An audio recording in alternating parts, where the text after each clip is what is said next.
News. Ukraine to use US long-range missiles in Russia's Kursk. Reports anonymous U.S. officials have said that President Joe Biden has authorized Ukraine to use long-range missiles provided by the United States to strike targets in the Russian region of Kursk, which is currently occupied by Ukraine. In the ongoing war, Ukrainian forces launched a significant cross-border operation into Russia's region of Kursk earlier this year. Intense fighting is ongoing as Russian forces attempt to reclaim lost territory. Ukraine seized several settlements and is still holding strategic positions. In response, Russia has allowed 11,000 North Korean soldiers to amass in Kursk to aid its fight.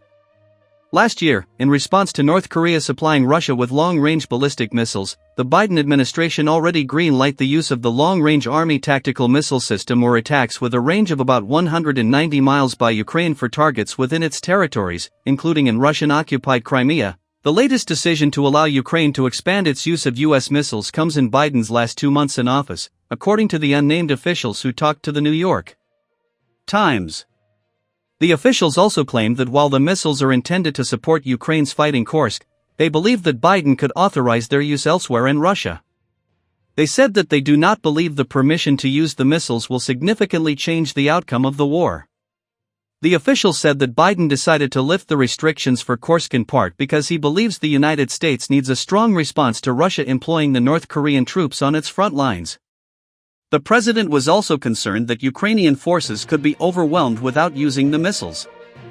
They said the officials and the others knowledgeable about the matter were not authorized to discuss the decision publicly and spoke on condition of anonymity. The Associated Press reported on November 17, the White House declined the Epoch Times request for comment. Representative Marilyn Strickland told NTD, a sister outlet of the Epoch Times, in response to the report, that the approval was a policy that was necessary.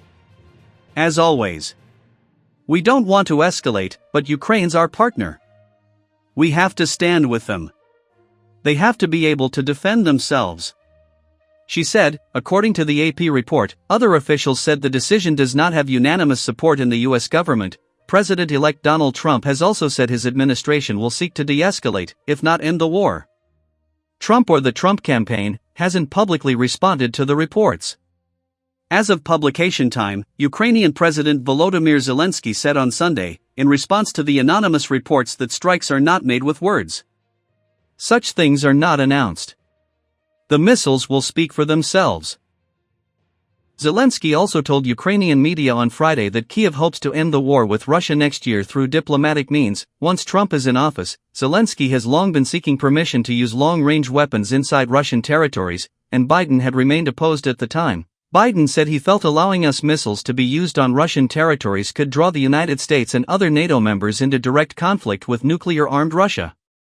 Russian President Vladimir Putin has warned that if NATO allies allow Ukraine to strike inside Russian territory, it would be considered the same as getting directly involved in the war, and that Moscow could provide long-range weapons to others to strike Western targets. The United Kingdom and France had also supplied Ukraine with some Storm Shadow and Scout missiles with a range of about 155 miles, and said they would follow US restrictions on missile use, despite their support for Zelensky requests to strike inside Russia. In response to the reports, Donald Trump Jr. said on social media platform X, "The military-industrial complex seems to want to make sure they get World War III going before my father has a chance to create peace and save lives." Richard Grenell, former acting director of national intelligence, said on X, "The move is as if is launching a whole new war. America is Ukraine's most valuable ally in the war, providing more than $56.2 billion in security assistance since Russian forces invaded in February 2022, worried about Russia's response." However, the Biden administration repeatedly has delayed providing some advanced weapons sought by Ukraine, agreeing only under pressure from Kyiv, its supporters, and in consultation with allies. That includes initially refusing Zelensky pleas for advanced tanks, Patriot air defense systems and F-16 fighter jets, among other systems.